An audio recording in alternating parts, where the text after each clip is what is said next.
Hi, I'm Andrew from Bomba restaurant in Melbourne. Today I'm going to be cooking for you a skirt steak with some crushed kifla potatoes and a salsa verde.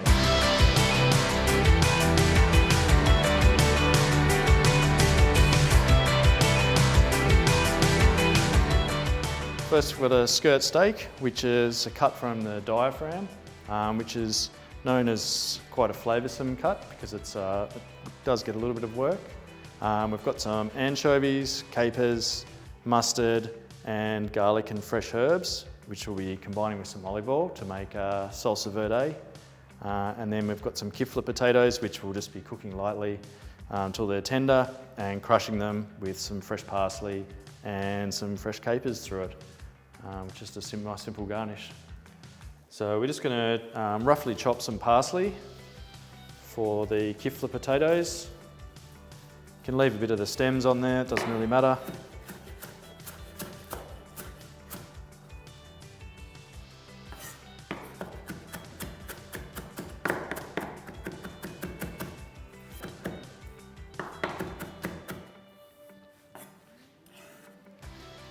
There we go.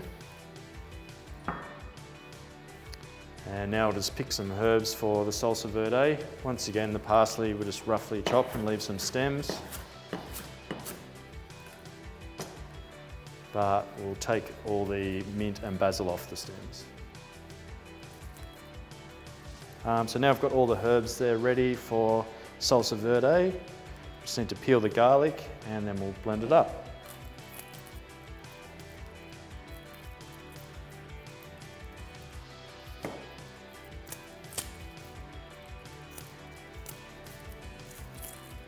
So I've just got the kifla potatoes and covered them in cold water. We're going to put them on the stove with a couple of pinches of salt. And we'll get those cooking while we make the salsa verde. All right, so we'll just make the salsa verde now. Place the garlic, the mustard, the anchovy fillets, and one of the tablespoons of capers in the blender, and just add a little bit of oil to that. You can make this a bit drier if you don't want to use as much oil. Now we'll just give that a little puree.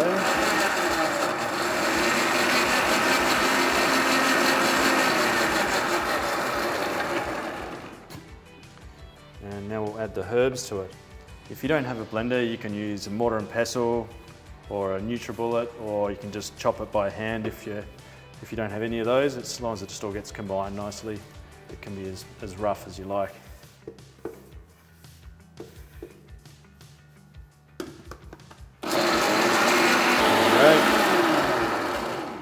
And so now we'll just season that with a few drops of sherry vinegar. If you don't have sherry vinegar, any's fine. You can use red wine, a bit of white wine vinegar, whatever you've got at hand. Just a little bit of salt.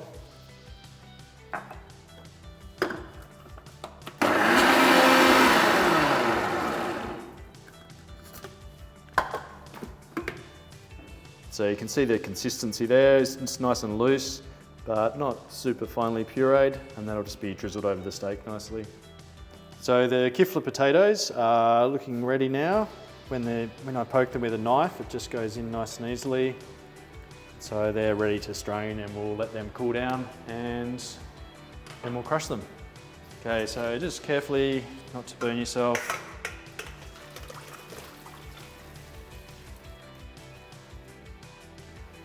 And we'll just pop those off to one side to cool. So now we're just going to heat a pan for the steak. We want it really hot. You can use a barbecue or a griddle pan if you've got one, whatever you've got around.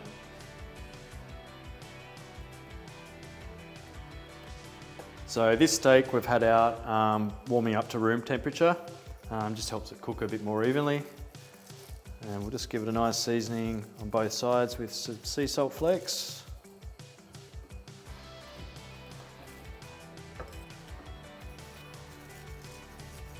Now we're just going to add the steak to the hot pan carefully.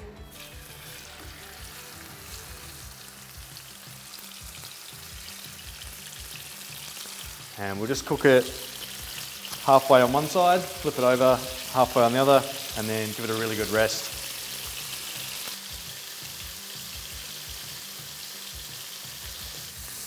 So we'll just get that ready for putting the steak on to rest when it's finished cooking. So you can just see now it's starting to get a nice colour on that side. So we'll just flip it over and finish cooking on that side. So probably about 4 or 5 minutes on either side, depending on the thickness of the steak.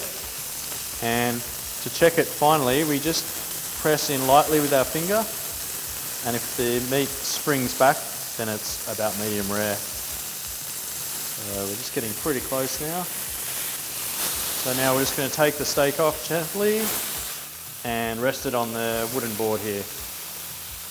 I'll probably rest for about 7 or 8 minutes, just to let all the juices reabsorb back in and make it nice and juicy.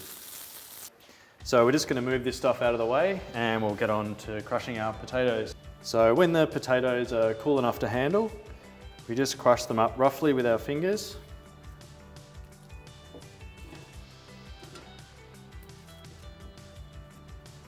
Now we'll just season the potatoes with some capers,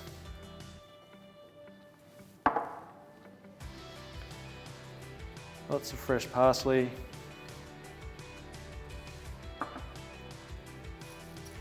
pinch of salt, and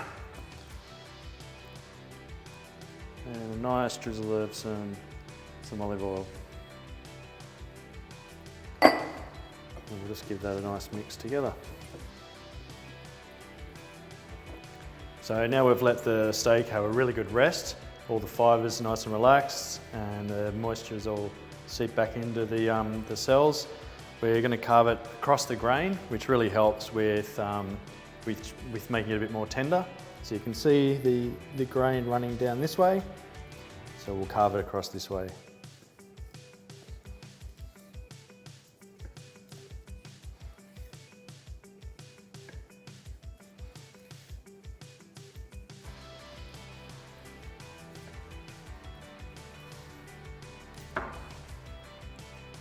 So now you can see the steak's all nicely cooked, still nice and juicy and pink.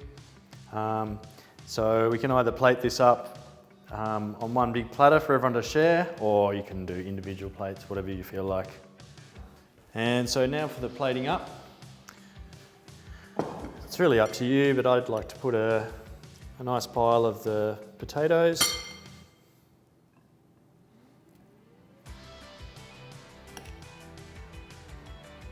We'll lay the steak next to it and drizzle the sauce over the top.